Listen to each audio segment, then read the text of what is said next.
What's up, everybody? It's Josh with another episode of the Affiliate Marketing Show. Please be sure to like, follow, and subscribe to stay up to date on all the latest affiliate marketing news, tips, and trends. Josh from OfferVault.com, the industry's largest aggregator of all things affiliate marketing. We also have the shirtless Mr. Paper Call Adam Young, as well as the industry legend Harrison Gevirtz, and a very special first-time guest of the pod, Boris Shvarts, founder of Pitch Perfect Solutions, your onshore call center partner, elevating your business and increasing its potential. What's up, Boris? Coming to us from Miami, I believe. How you doing? What's going on? Yeah, sunny hours, man. Sunny hours. So are the rumors true? Did you actually steal a private jet from Adam? Because that's what's been floating around the industry right now. I don't know if you're aware of it. Definitely did not steal the private jet from Adam. I think what happened, I think this is the Tyler situation, Harrison, right? Well, I actually gave you that G200 with Adams too. Yeah, listen, man, like, when you pay a lot of money for a private jet, and something goes wrong, the only person that you could really blame for it is the guy that, did the booking. And unfortunately, in this situation, it's Adam's partner. So I think that due to Harrison being the one that actually hooks us up, which, by the way, thank you, Harrison, for everything that you've done. He has to, pull some strings and then give us, Adam's planes. Sorry, Adam. Well, you actually pay for them, so I don't think I can really be that pissed. I got a nice JetBlue ticket. It was really good. Yeah, they had what did they have? I don't know, the pasta or something. Yeah, it was great. Thanks, guys. Really. Boris, when did you first meet Adam and Harrison? I usually don't ask that to our guests, but I'm curious based on. I met Adam and Harrison like pretty early on, like I guess like right after COVID, like when I just like really started like getting up. I think I met them in Dubai. I want to say I met him in Dubai. It was the first time I really, maybe that 2021 show in Dubai, maybe 2022 show in Dubai. But so like my upbringing was more on the retriever side. So like I'm like childhood friends with Stan, but I made it very clear early that I'm a service provider. I'm not an affiliate, and I'm on Ringba because a lot of my customers use Ringba. We were always friends, Boris. Yeah, we were always friends, from day one. And because I don't, like in my model, I don't pay for my own telco, so I don't care what they use. I have customers that use TrackDrive.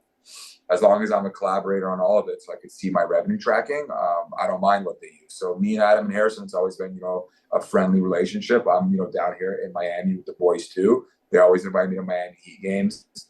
As far as taking care of my travel, I think they're great. But Boris only likes hockey. It's a Canadian thing. He always just says sorry when I give him the invites. I'm like, it's all sorry. Bro. I'm a hockey guy. I definitely like basketball. But if the Raptors are in town, I have to sit courtside. I'm not really a box guy for that. He did send me caviar for Christmas. I think I ate it on cornflakes. Hand delivered it to your security too. It was really good. Yeah. Of course, when you say caviar on uni and like combined it was a fucking thing. I literally got sick. I ate so much like shellfish and I felt so sick because I ate the whole tin in 20-minute seating. It was very good. So thank you. I take like Christmas like presents very seriously. Like this year I'm like planning even something crazier. Boris, when you say you like met them right after COVID when you first started getting up, are you kind of referring to when you first started finding like major success in the space, or like what do you exactly mean by that? Yeah, like I found major success. Look, obviously I was lucky, right? Like my two best friends are giants in the industry. I have David Brook at like Inbounds, and I have Stan, who was at Retriever at the time when I started. So I was kind of lucky to get kind of helped, and then my relationship with Fluent at first, which was like very huge and integral to my success, like was massive, my relationship with Fluent, but that wouldn't have happened if I wasn't introduced by the right people. But yeah, it took me like, I want to say 6 months to really find find what my niche is going to be. Is it going to be auto insurance? Is it, was it going to be debt? And I tried everything for 6 months, but it really stuck with Fluent, and it stuck with Medicare. And I was able to grow from no agents to having over 1,000. If you've seen my USA Today article. So something I was going to ask, because I follow you on Instagram, right? You mentioned courtside seats for the Raptors. You were talking about an incident with your car before we started recording. Like, was getting to where you are today always the goal when you were getting started, or is it really work in the reverse order where the goal is like providing a sick service and putting your customers first and everything else kind of comes from that? Or is it both? Yeah, no, yeah. So like, it took a lot. Well, look, I came into the industry like already as an established, person. I'm not an internet guy. I was in the call center space before, but I wasn't, in number one in the US. I was, because we are from Canada, I'm from Toronto. But I wasn't, struggling by any means, right? I had to invest into the company I'm in now, right? I had a partner that was involved who, unfortunately, it didn't work out with us, and he left the industry, and him leaving was a blessing for me. But it was kind of my hunger that really elevated me to where I was. But I was sitting courtside in 2015. Like I rather spend my money on courtside tickets, right? Like Adam likes to, fly private with like 17 girls. I like to, Damn. I like to just go courtside with like my kid. But it didn't change. Like, yes, now. Hold on a sec, Boris. You like to fly private too. Yes, now I like to fly private too. Here is the girls. That's it. Me and Adam have a thing where like me and my friends party with like all guys, and Adam wants to understand why we party with men and he's partying with women. Hey, I mean, look, to each their own. I like boys. They're fun. They're fun. They just don't dance. So it just wouldn't be my vibe. I have a question for you, Boris. So before you got into this industry, like let's, pay per call, I would assume fairly insurance focused. What was your business? Like what was your focus? And then my side question of that is, how has your business scaled from like an agent count from like the old model, which maybe still exists, I don't know, to now, which has definitely evolved, and clearly you've grown and built a successful business, Yeah. I think to the next level, right? Yeah. So well, first off, I had a body shop in Toronto. It was a fairly big, it was very successful. COVID kind of stopped that, but then I was coming up with an idea to incorporate the call center model, which I was already, primarily in, mixed with the outreach model of getting clients into the body shop. And I came to Stan with the idea, and Stan said, I love what you're saying, but I think this could be something that's more suited for you. I think maybe you should potentially try this, because he was new at the time too.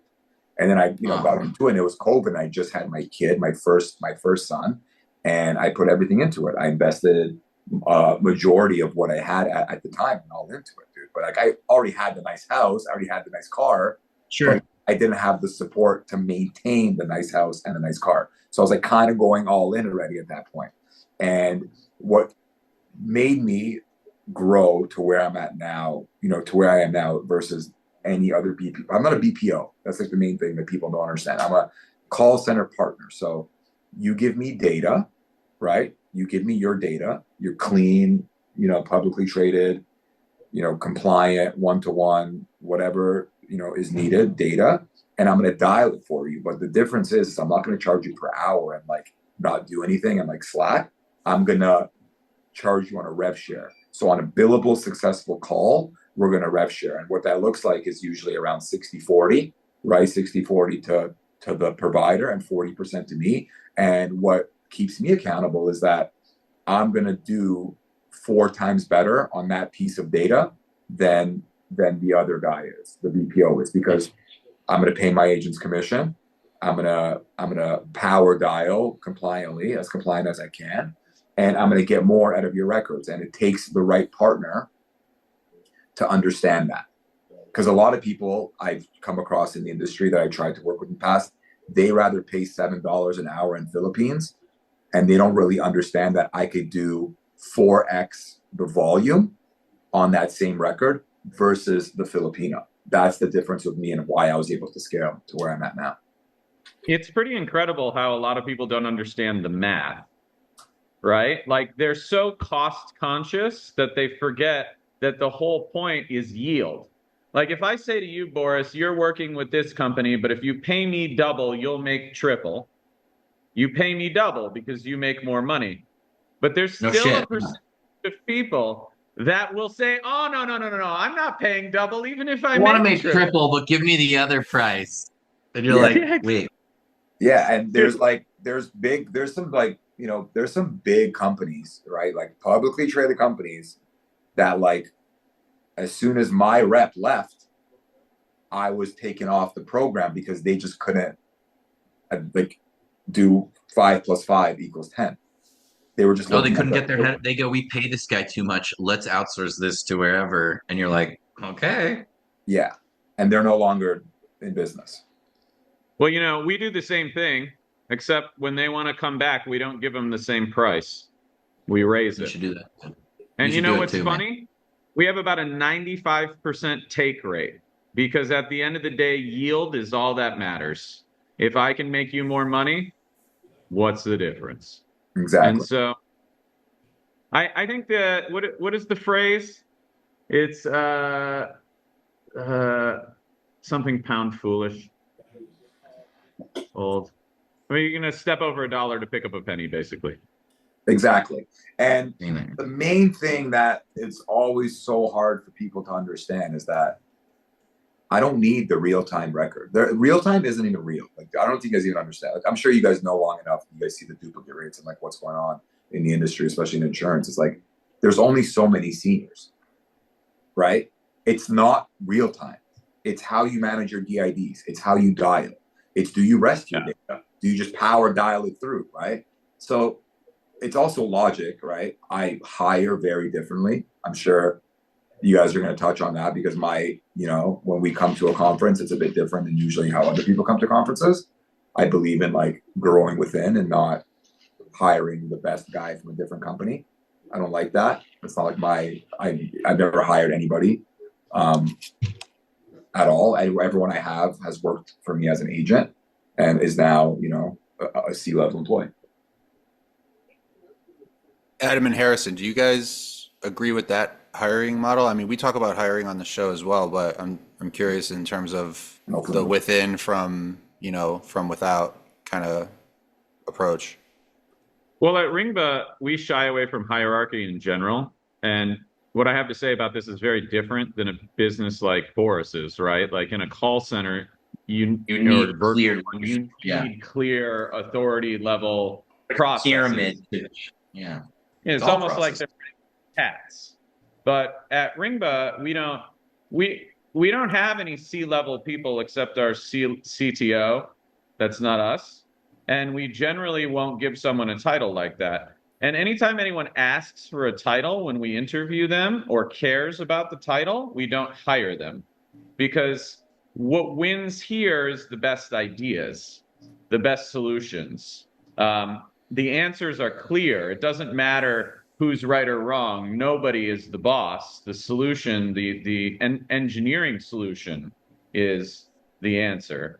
I think in Boris's case, though, hiring from within is super, super important, because in his business, you want people at the bottom to see a clear career path forward so that they can do a great job and a job that sometimes can be thankless, and then move their way up in their careers as they go. And so I absolutely agree with the way he does it. And in fact, I mean, on the Ringba team, we do have people that were tier 1 support agents that are now senior people that have moved up through the ranks, but they don't have like VP, director, or C-level titles. In fact, almost no one at Ringba has a title like that. In sales, we kind of have to, but anywhere else, we really just shy away from any hierarchy whatsoever. Well, So, Boris, I would do like, you see, if I owned Ringba, which I wish I did, I wouldn't. I would, yeah. Ringba's the I always like sit there and like wonder like, wow, I wish I had a business where I could just like log online and like see how many calls I have in progress and like multiply that by whatever cents per minute that is your profit margin. That I actually always wondered that what it is, and like sit there and be like, oh wow, I'm literally making like $100,000 right now, like every time there's a certain amount of calls. You I talked haven't about even the looked at those screen in my stats in shower. months. wait, one at a time, guys. One at a time. We couldn't hear what either of you said. Go ahead. So no, that LED screen that we had installed in our showers, that whole thing. Oh my You guys, God. wait, you guys had like revenue tracking? I got to roll, guys. But Boris, Later, Harrison. keep burning jet fuel. It's good to see you. I'm sure I'll see you soon. Shout out Sonic Flights, your trusted source for PJs everywhere. Thank you, bro. Later. There you go. Adam, what were you saying? Sorry. Oh, I was saying that that does sound appealing. I do have that data, but I actually haven't looked at it in months. Like, it may surprise you, Boris. I don't really care about that. Like, I'm thinking about the next 6 months, year, 2 years out, what we're working on for that. And I used to be like an affiliate when I would refresh stats every 15 minutes, but the less I pay attention to that kind of thing, as long as it's not irresponsible, the better, because I'm just thinking about the future. So I don't know. We probably have 6 live calls right now, maybe 7. Yeah, 1,000, 1,000. What is a million? Yeah, like honestly, what's 1,000. yeah. Like one pub is 6,000. Let me ask you a question, Adam. What's the most you've ever seen live? Like a random AP or what's the most you've ever seen live at once? I'm not going to answer that question, but I will tell you a story. Yeah. So 4 years ago, Harrison and I were in the Bellagio Hotel right at the end of AEP. And it was like 7 p.m. right before 7 p.m. or the fountains go off at 7:05 or something. And TV commercials start coming on Fox News. And Harrison says to me, I wonder whose phone number that is. I said, me too. So we look it up. It's a Ringba phone number. Nice. And then he changes to MSNBC. And there's another George Foreman ad, Ringba number. And then he changes to CBS, Medicare ad, Ringba number. And we're like, what the fuck? And then I look it up, and I look up this one account, just one account. And their ad comes on right as the Bellagio fountains go. 5,000 live calls, 2 seconds. Yeah. Just one account. And so I know exactly whose account that was. I actually doubt it. But it starts with a B and there's an M and it ends with group. No. They're the biggest TV guys, I think, for Medicare, but I guess they're definitely in the running. They're definitely in the running, but this was not them. And that's the crazy part. That's how much volume comes in off television plus all the other sources. So is it I'm not still as tell you big as it was 4 years ago? What's that? Is TV still as big as it was 4 years ago? It is. Yeah. Right? Yeah. The only problem with television for most marketers is the cost. So you have the cost to do the media buys, and television's a little bit backwards compared to the internet. On the internet, if you go wide, like no targeting, you get a better price. If you go drill down to, I want certain people in the city of Poughkeepsie that are between this age group, the CPM goes up. You pay more. Yeah. But on TV, it's actually cheaper to target local areas. If you want nationwide, it's actually more expensive. And so you have a bidding war going on for the spots. You have volume-based commitments that you have to negotiate to get the spots at the right price. and then the cost of producing the commercials is very heavy, and then you have to test all the markets to figure it out. So TV is a very expensive game, and once you have your foot in the door, it's very almost monopolistic in a way because you control the inventory. It's amazing. I love it. Boris, Yeah. what do you attribute to your ability to like outperform the competition? Because there's obviously a lot of call centers out there. You know, I'm sure you guys aren't the only ones. So how do you like? What do you think is the main thing looking back on that has kind of put you a step ahead of everyone else doing what you're doing? Honestly, dude, I swear. Do you just care more? You working harder? Oh, it's just like I just took the opportunity that the other people wouldn't. Like I had to dial age data, right? Like who wants to dial age data? But like if you recycle DIDs and you spend money on like real DIDs and you really spend money on telco to get your contact rates up, like that age data is gold. Because if you're a Mexican agent dialing it offshore, like you're not going to get the same contact rates as if my agent, dials it from, Greenville, South Carolina, right? Like it's different. I have a different model. I'm onshore. I don't know many onshore. Look, Adam tell you this himself. There's not a lot of people that are outbound dialing right now at all, right? I'm grateful for everything that I still have the contracts and I was able to do everything so compliantly that even a company like, a big carrier that frowns upon outbound dialing will still use me because I've never had any issues, and the one-to-one was stayed. So technically, I'm allowed to do, but that doesn't mean that we didn't spend hundreds of thousands of dollars developing a one-to-one path. I'm still dialing one-to-one data. I don't even need to anymore, but I still do it, right? Because like we had to, develop it because Adam pulled me aside one day at Leo's birthday, I think it was, and he said, "Yo, dude, like the one-to-one's happening. You need to like really figure something out." And like it didn't end up happening in the end, but on the last day it was stayed. But that doesn't mean that we didn't do everything to to get it done. And if we didn't get that done, our contact rates have been so bad because now no one's buying co-reg. So like you need the one-to-one. So I'm grateful for it. So like the main thing that I attribute to, I swear to God, is like like every year there's like a new like end. Like ACA is ending now. That's the new thing, right? What I attribute to my success is not panicking over that and not pivoting because of what everyone is saying and staying. Because I stayed in Medicare when everyone left, and I'm still in Medicare. You understand? And I'm going to stay in ACA now when everyone just left, and I'm still in ACA. My volume hasn't changed since everyone just left. It's funny you say that because everyone always is looking for the latest and greatest next big thing, and they see this in panic and they run. And then what happens is someone like you or a real operator comes in and it all just consolidates and monopolizes, and then the opportunity gets smaller for everybody else, but the people who adapt end up having a moat.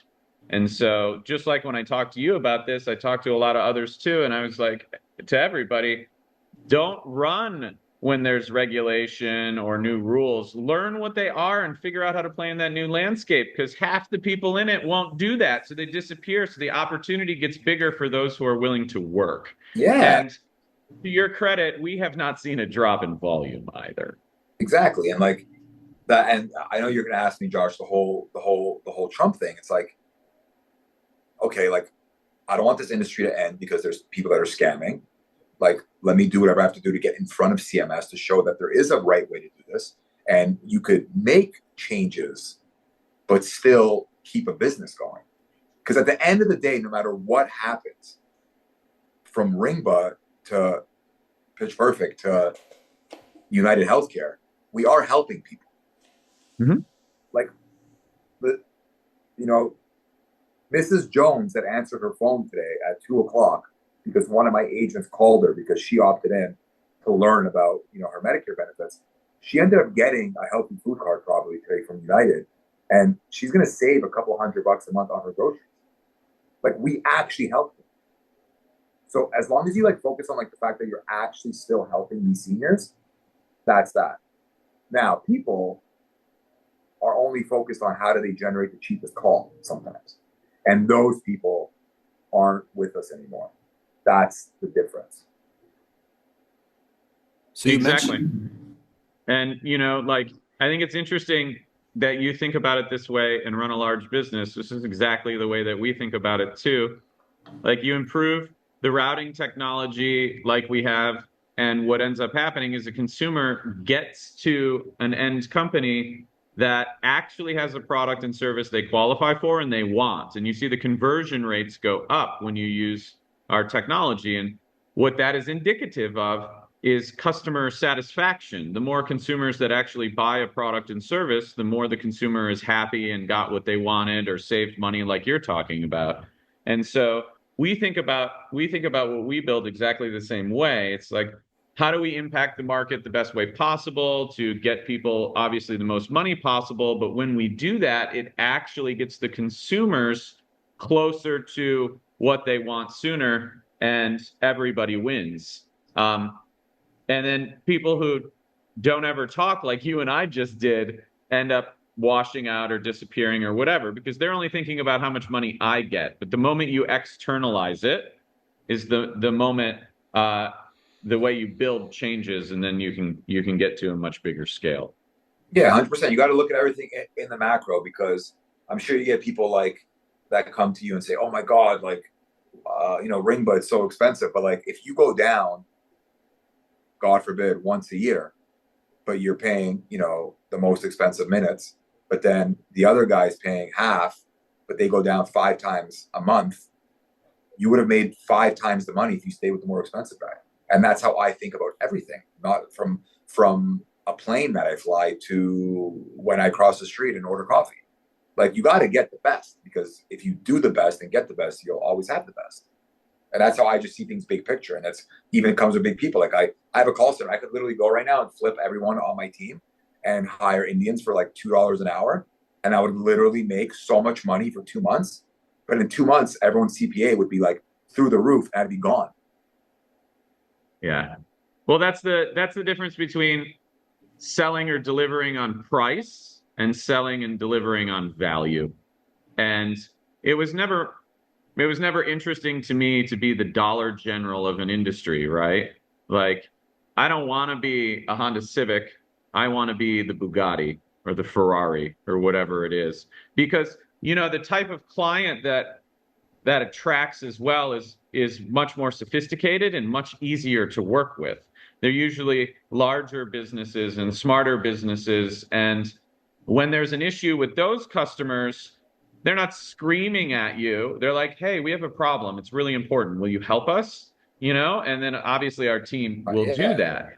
And we find that the customers who pay more appreciate the return they get, but they also are much easier to work with. And then we fully integrate with them and help them like strategize and grow their business. We become their partners. And so if you're going to be the Dollar General of an industry or something, like, you're going to get the cheapest, most difficult customers possible. And like, those aren't the ones I want. And I know they're not the ones you want either, because we got enough headaches to deal with, right? Like, just want to work with really smart people who want to grow their businesses.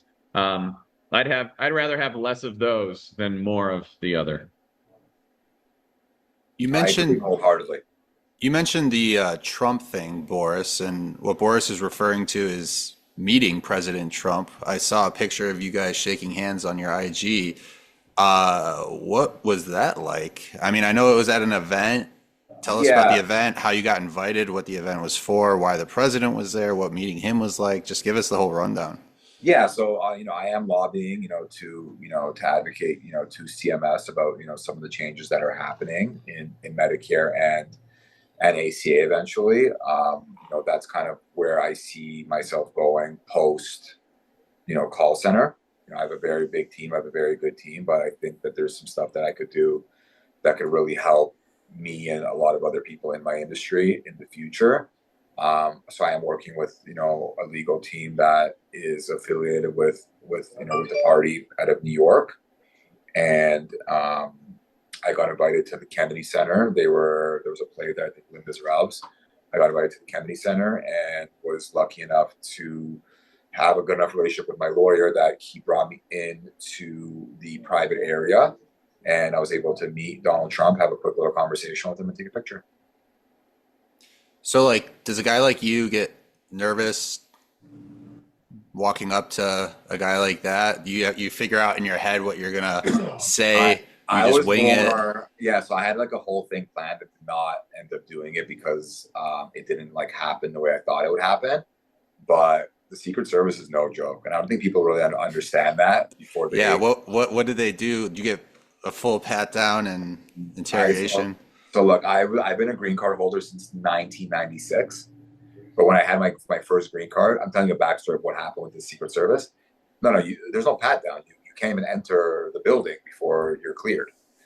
But I had trouble getting cleared because I have two social security numbers, which is like, I guess, kind of illegal. Not anymore. I gave the old one back already. But what happened was when I was giving my vitals to Secret Service, they called me back and said, "You're good. Everything's fine. Just I want you to know that you have two social security numbers." I'm like, "How do you know?" Like, like, well, I'm like, "What do you mean?" He's like, "Well, there's one under your name that's current, and there's one under your old last name." So when I got my green card as a child, my mom was still married to my father, and I had one last name. And then when they got divorced, my mom was so angry at him that she switched my last name to her last name. But a social security number doesn't change unless you go do it yourself. So when my name changed and I came back into the country, I got a new social security number. So Secret Service knows everything about you, including how many social security numbers you have. And the craziest part about the whole Trump situation is that, when like you walk into a room and you'll see like a random guy walk in and like you like nod your head, you're subconsciously telling that person like, I have no problem with you. You have no problem with me. I'm not a threat. You're not a threat. We're not into each other. It's like a subconscious thing. When you're around the president and Secret Service, you're always a threat. So like you're in a room and imagine there's like 20 people that are always just staring at you and your hands. They're always staring at your hands and seeing what you're doing with your hands. So like you pick up your phone. And there's no phones allowed. Of course, yeah. At all. But like they're always like looking at your hands. Like, what are you picking up? What are you doing? What are you thinking? But Donnie's a lot taller than I thought he was. He's a lot paler than I thought he was.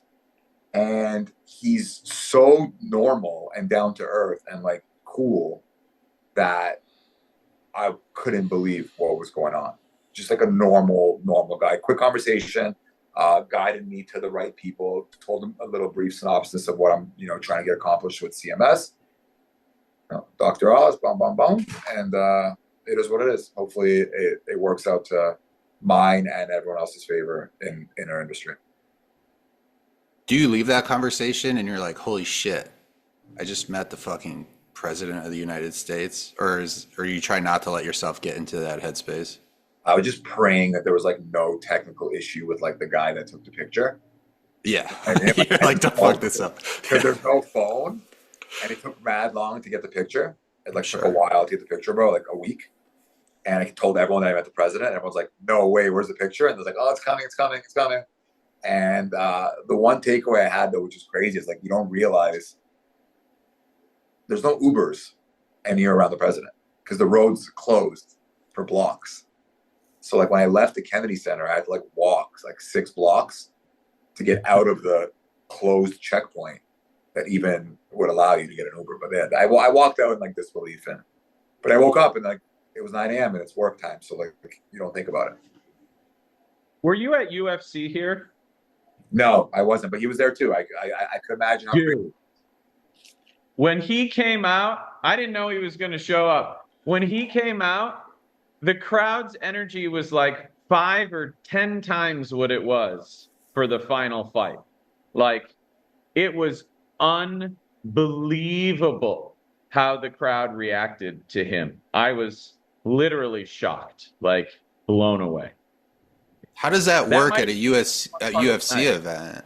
Like, how does, like, not everyone is getting cleared to go to that event, right? So how does like the security change for something like that?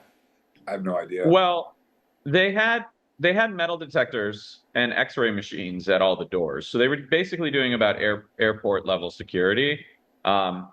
And they seemed a little bit like it was different staff that evening. I didn't go through the main doors. I went through the suite doors, but there was different staff there that evening. And Secret Service was all over the place. There's no question about that.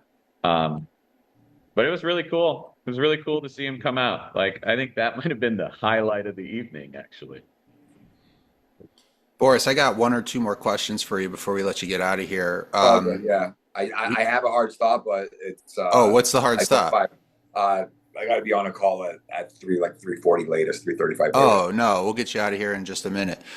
Real fast. Yeah, real fast. How has the industry changed since you got started, and what do our listeners need to do to stay ahead of the curve? Dude, the industry changes every single day. There's always a new guideline that comes out. There's always something new. The only thing that you need to do is change. You need to change. You're not bigger. Like, this whole thing is bigger than everybody. It's bigger than me. It's bigger than you. It's bigger than Ringba. It may not be bigger than Ringba because everyone needs Ringba, but it's just big. So like, if CMS comes out tomorrow and says, North Carolina is not a disaster state anymore, there's no SCP there anymore, you cannot sell North Carolina. You don't sell North Carolina and then get yourself termed and like screw over your whole business. No, you adapt. Because if you don't adapt in this industry, you're going to die. They're not, it's government programs, right? So every administration, something changes. It has to. But as of right now, this is the way it is. And I wake up every single day grateful for the industry that I'm in and what I do. And I try to stay ahead of it. And I try to research and see like what's coming up, what's changing. Because something's always changing, right? Adam, your carriers change all the time too, right? You're not working with the same carrier that you worked with on your first day, right? No. And carrier management's a fucking nightmare. Yeah, it happens to me too. So it's like, if Twilio says we don't want to work with you anymore, like, no, you got to go and like get another carrier, because if you don't, all your customers aren't going to have a call the next day. I went to bed Monday not knowing if 890 people, I think, were on that campaign, like, could go to work on Tuesday, because I had an outage on my dialer that wasn't patched up by the time it turned 6 o'clock and everybody went home.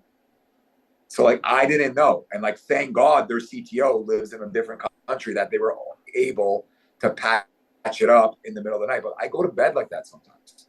So it's like, it's tough. Takes that long. Are you kidding me?